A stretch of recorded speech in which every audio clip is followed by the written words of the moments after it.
Welcome to the Contractor Success Forum. Today we're discussing practical advice for building cash flow forecasts. On the Contractor Success Forum, here we discuss how to run a more profitable, successful construction business. And with us, we have Stephen Brown with McDaniel Whitley Bonding and Insurance Agency. And we have Wade Carpenter with Carpenter & Company CPAs. And I am Rob Williams with Irongate Entrepreneurial Support Systems. So today, Stephen, I know Wade is going to be all over this. So is it important for you guys as a bonding agent to know about that these guys have cash flow forecasts? No, not really. Hey, All right. Cash is just not important, is what it? What do you want to hear here? We're not self-promoting anything on the Contractor Success Forum. We are just giving information. You can take it if you want it. But I think, as always, of course, we have a fantastic topic here. And what Wade wants to talk about, cash flow. Dadgum. What a wonderful thing. What a horrible thing. What a scary thing. It doesn't have to be. It gives you power and it makes you money and it keeps your stress levels down and it makes you happy. I don't know what could be better than cash flow management.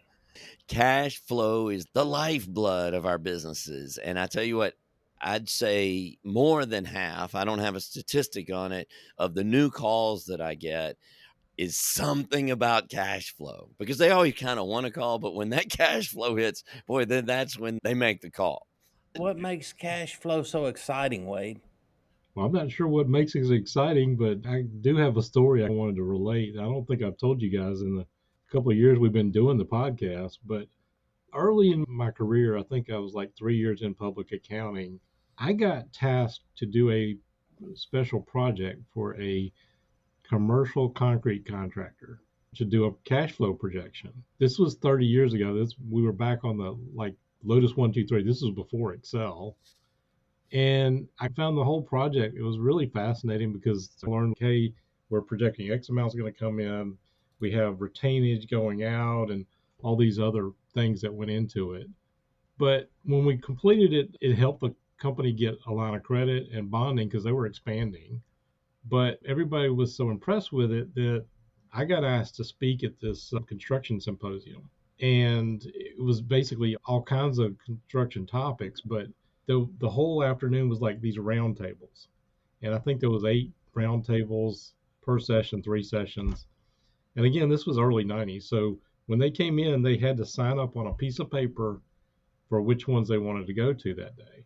And there was X amount of slots per round table. Well, the signups for mine, they kept on going down the page. And believe it or not, we had 3 times the number of people sit in on my session. And I got such good feedback.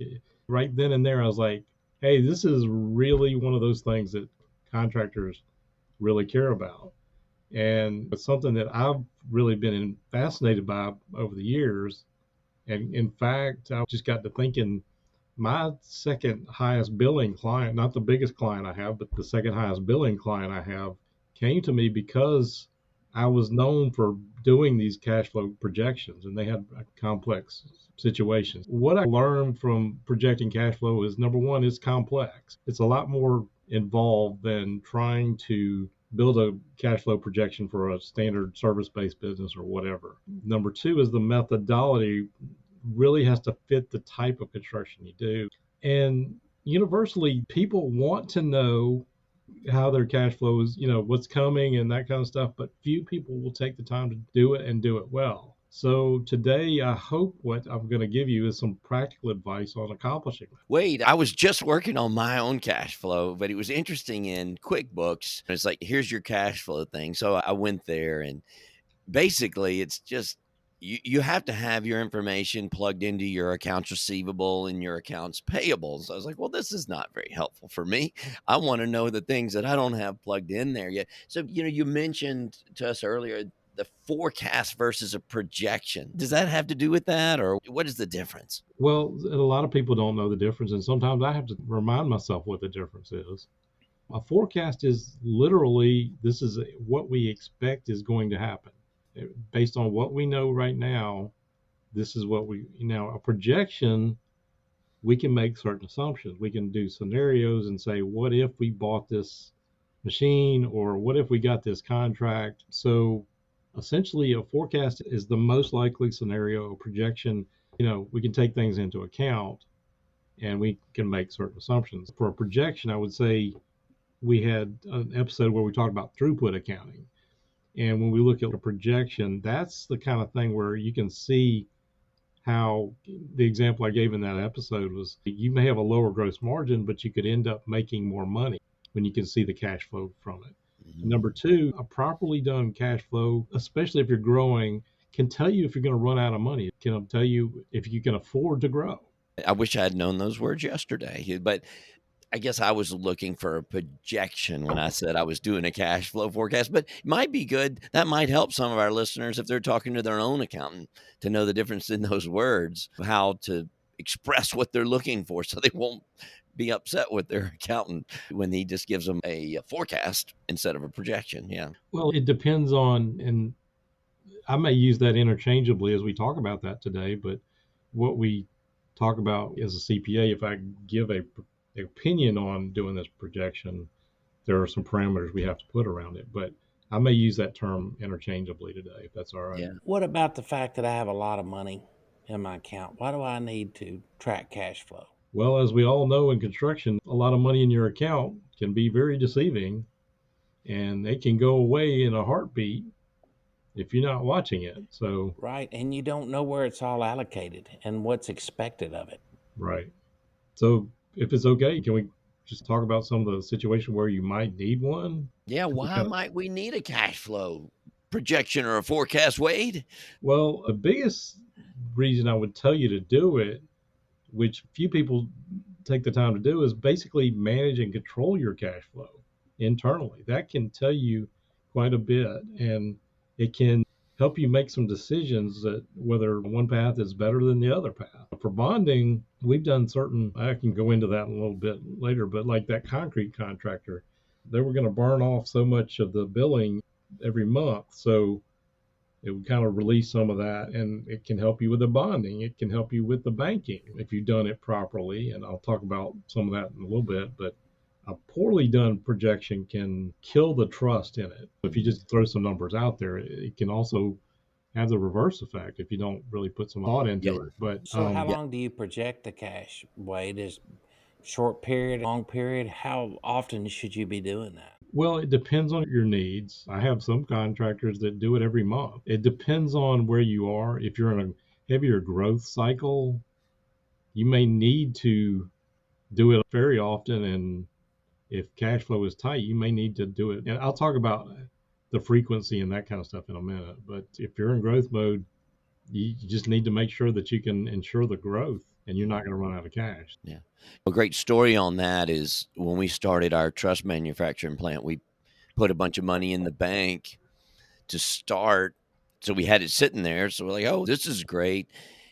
We didn't think about what we would need on some of these big long jobs that may not pay you the way you want to do it. So we were like, oh well, gosh, we can buy this saw or we can buy these trucks with cash. We don't need financing. We don't need these things. But when you get down the road for anybody, we didn't specifically have this problem, but you may be restricted to what sales you can make now or what jobs because you may not have the capability to do certain jobs because they don't pay you in the cash flow manner that is acceptable. Or even worse, you take the job and then you go broke because you don't have the cash and you don't realize it when you take the job that they pay you after the work's done and you're going to have to buy all this material and get it done and looking at that contract. So anyway, that was big realization for us as we got into some big jobs. So, exactly what you're saying. The classic example is the retainage part. If you got 10% of your profit and you figured X amount of profit, well, I'm fine. Well, you got to figure, hey, well, you're not going to get that 10% until the end of the job. Oh, yeah. But I guess going back to what Stephen's previous question is, should it be a short term or a long term projection? A lot of people don't even consider that. And what Rob was talking about, like what QuickBooks does, is pretty crude, but it's probably better than nothing. But you got to think about the inputs. But that was probably more of a short term kind of thing. For a contractor, typically, I kind of put them in buckets. A short term I would say would be no more than 6 months out, because the farther you go out, it's tougher to project. Sometimes you don't know what's coming down the pike, but a short-term projection is typically 6 months or less, and it's a lot more focused. We may be projecting by the month, but we also may be looking to project by the week, because you got to know when things are coming in and when things are going to go out, and maybe you got a big workers' comp bill due. So the short-term projection is more for management.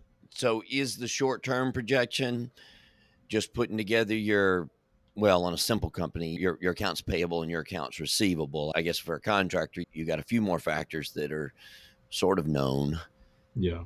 We'll talk about some of the drivers of that, especially in Okay. construction, in a minute. But the longer term projection or cash flow forecast, whichever, it really, in my mind, has a different purpose. A lot of times it might be for the bonding company to say, hey, this is how we think it's going to go. And if you got, say, a longer term contracts, if you got the backlog, you can take guesses of how you're going to come out and when you're going to build things. And a longer term cash flow projection is more of a planning tool for me. It gives you some kind of thing to shoot for.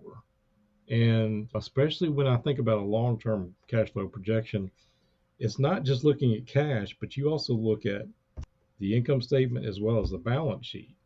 Number one, if you're not looking at that and what happens, those are really made up numbers, because you can say, hey, this is going to come in and go out, but there's so many other things that you got to take into account, and the fact that you got these bills coming in or whatever. So I see the longer term projection as something to use to give a contractor something to shoot for. And if they're planning on growing, it can easily point out the fact that, hey, we're going to have some kind of cash flow deficit here if we keep growing at this pace.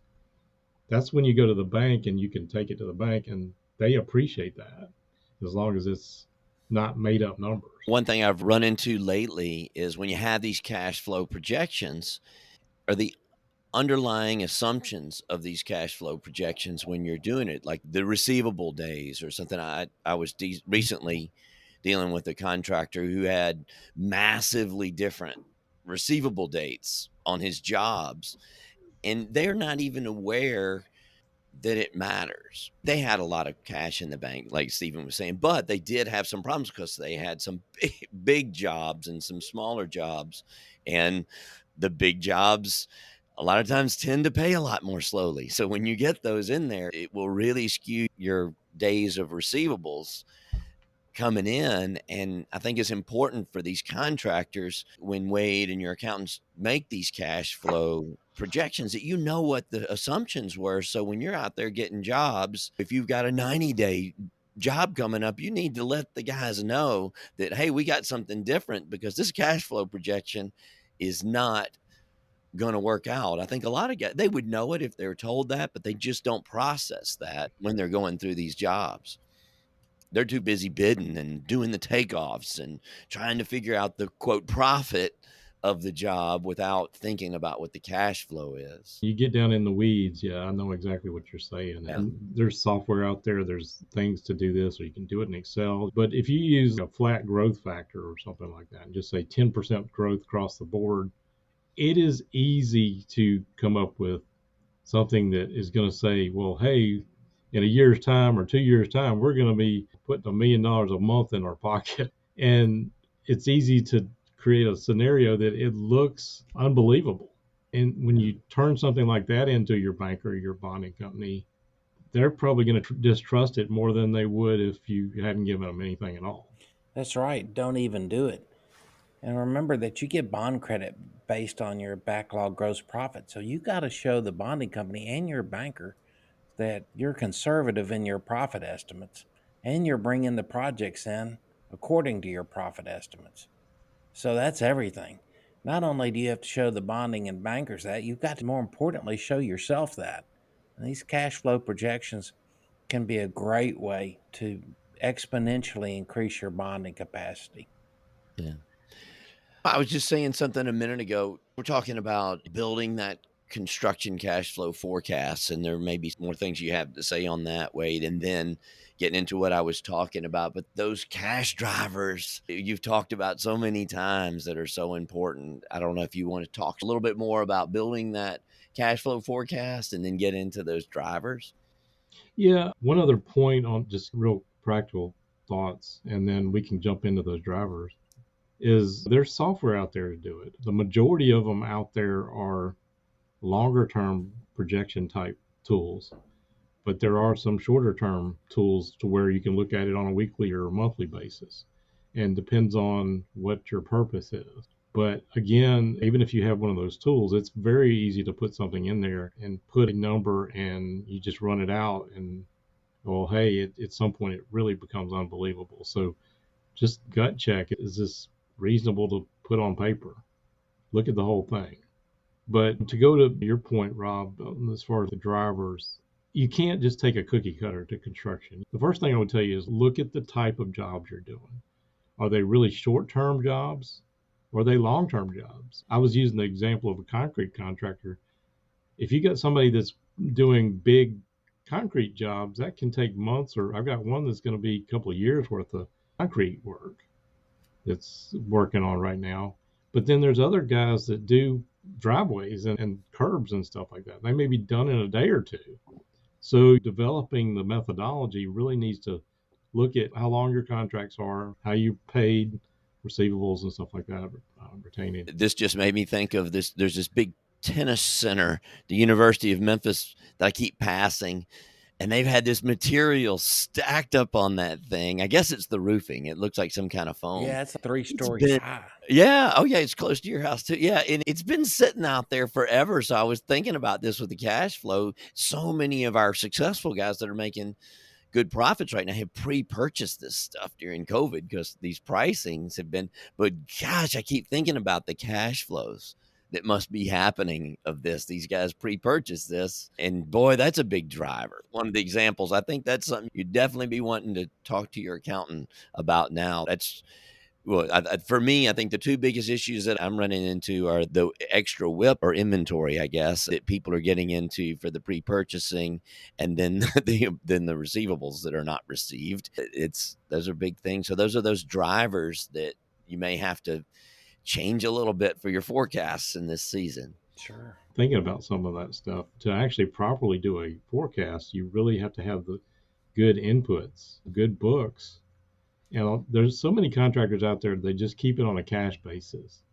So if you're not tracking your receivables, or you're not tracking your retainage, or you put your retainage in a bucket with the rest of your receivables, that's going to skew those days to collect your receivables. Not tracking your payables, but proper books can make all the difference in the world to where you can get an accurate cash flow projection or forecast. Oh yeah, that's big time. We were going through a drill just yesterday with a contractor, and he had all his cash flow drivers. We had gone through a drill with Post-it notes up on the wall, and he may not have those forecasts that you're talking about like that. But what he did is he finally understood those drivers, so he put the Post-it notes of the drivers up on one thing where everybody can see it, and he's got all these ideas of how we can improve and stay to that. I'm getting some more ideas I may have to share from this conversation that we can take back and add to that, maybe like a target. That's one thing I don't think on our Post-it notes we didn't say, well, how many days is that? Is how to improve it. But the guys that can share, they take this information from you, Wade, and these cash flow forecasts and do something with it and let your team be able to help you with it, communicate it. And so you don't have those guys putting those drivers because they take a job, because they are segmented, and this company had different, they weren't in COVID. They're not even in the same buildings anymore. They're working in different places. And so the sales department may be doing something and the owner had no clue what they're doing. And they had multiple owners. So, but anyway, back on these drivers are just this year, and our last couple of years we've been doing this, these cash drivers in our Changed. They really have. that's just really floated to the top for Yeah. me of the important things that we share on the Contractor Success Forum here. I think that's really important too, guys, because things change. They never stay the same. They change, and be proactive, not reactive, and you'll get through it. Yeah. Well, like I said, let's just point out a couple of these drivers that Rob's already talking about receivables. That part, obviously, it is different for different types of contractors. Do you have a one-time billing and you pay and then you get paid immediately, or do you do progress billings? What are your payment terms? Or you take 30 days, 60 days? Again, with these progress bills, sometimes you need a separate schedule to track these receivables and the collections as well. And as we said, retainage can throw a wrench in on the whole thing. It depends on the types of contracts you're doing, the payables, the average days to pay, those kind of things that I'm sure Rob is dealing with his clients on. But we also have some large general contractors that are paying subcontractor retainage payable. And you have to separate those things and say, well, a big lump sum is going to be due here when we get to collect this money. As Rob already brought up, the inventory or stored materials, if you're buying it up front, a lot of times we don't typically throw that into our contractor calculations. We discount these things, and sometimes the contractor's books are not designed to track these things properly. And all these supply chain issues can be something that we may never have thought about before because we're buying this stuff up front. Yeah. Yeah. And just explaining to the guys, I don't know that I separated them in my mind as much. You have the inventory, the stuff that's not installed on that job, but that your work in progress is work that's out there that has not been invoiced yet. And then it becomes a receivable. I don't think I delineated that well enough in my mind. When I had a lumber yard, I did, because it was physical inventory sitting right in front of my face. So I knew that was inventory. And then once it turned into a product, it was WIP. We would invoice it and it usually went right out. But when you get these jobs that have different materials, especially during COVID, that they have all these delays, it's pretty important to know and understand that what it is on your books and how that's going to work, and communicating that to Wade or your CPAs on that, on those drivers. There are some weird things, obviously, in construction. You have workers' comp audits that maybe you have a big hit. It is very common for the contractors that work outside to have a lot of seasonality issues. And if you just say, hey, across the board, we're going to do X amount per month, a lot of times that goes out the window, and we need to take those into account. Just trying to avoid these pending cash flow crunches. So if you see something coming up, you may have to ask for maybe a temporary increase in your line of credit. But the idea is, let's avoid these high pay, I call them pay by the day or pay by the week loans. Yeah. People get in this desperate situation and they don't realize how much that really is costing them, and that can kill the profit for a year. Yeah. Does that make sense? Sure. Yeah, it does. One more driver that people don't think of as a driver a lot of times, I did not, at least, I'll say people, is the margin. Obviously, we know that's the profit, but that is part of the drivers that goes in there. So if your margins are different and you're making these forecasts of your receivables and payables out there, well, but that is profit, and that margin makes a really big difference too. It seems so obvious to think that, but a lot of these calculations, they'll just make these forecast calculations given the average margins of a long time. And actually, I just saw this on one guy. His margins slipped dramatically during COVID because he didn't have a lot of inventory, so his margins slipped. So it was not figuring out to the normal calculations they were doing. So that's a driver as well as your receivables and your payables and your stuff. Your margins can really affect it dramatically on your cash flow as well. I know we tend to talk about profit is one bucket and then all these other timing things, but your cash flow is profit plus or minus all those other things. I know it's sort of an obvious thing to say, but sometimes that gets lost in the shuffle because they'll assume, which this actually just happened to me recently. They were assuming that normal, let's say 30% margin, and it wasn't. It was like 13, not 30. So it really hurt their cash flow.